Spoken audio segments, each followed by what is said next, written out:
Welcome to Little Owl Literacy. Today we're going to talk about a hot subject, phonics versus whole language.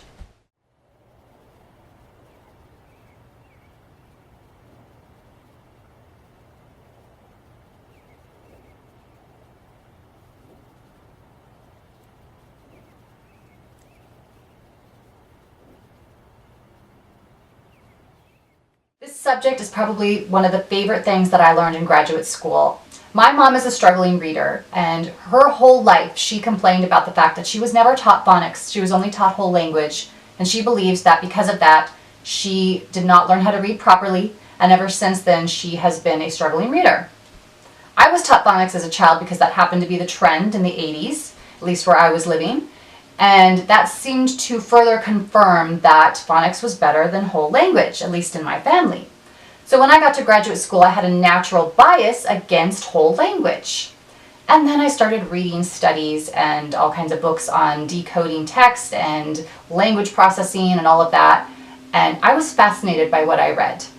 First of all, the truth is, neither one is better than the other. It all depends on the child, which of course seems obvious to me now. It doesn't matter what method you use, it matters how the child processes it.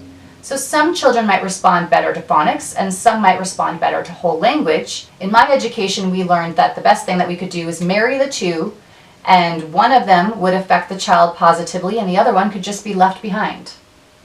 So if you're concerned about phonics versus whole language, first of all, don't worry about it. It's not that big a deal. But if you want to make sure that things are happening in a very well-rounded way, go talk to your kids' teachers at school and see what they're teaching.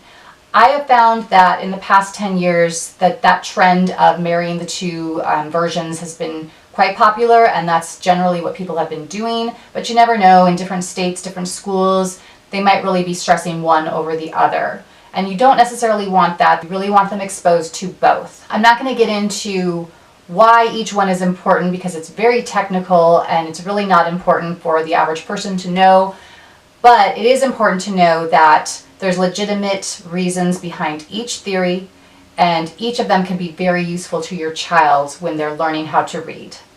For you, when you're at home with your child, you can use both of these skills with them.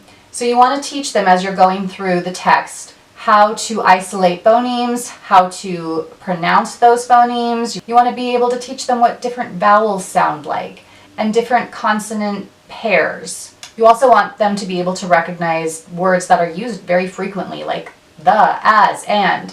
So show those words to them over and over again in the text. Have them pointed out to you. Where's the word and on this page? And let them show you each one. That way you're really using both of the best worlds and helping your child in the best way that you can. If one of those methods is really just not useful to your child, then don't do it. Don't worry about it. Really focus on the one that seems to be affecting them the most. Both of these methods are very useful and will help build your child's literacy skills.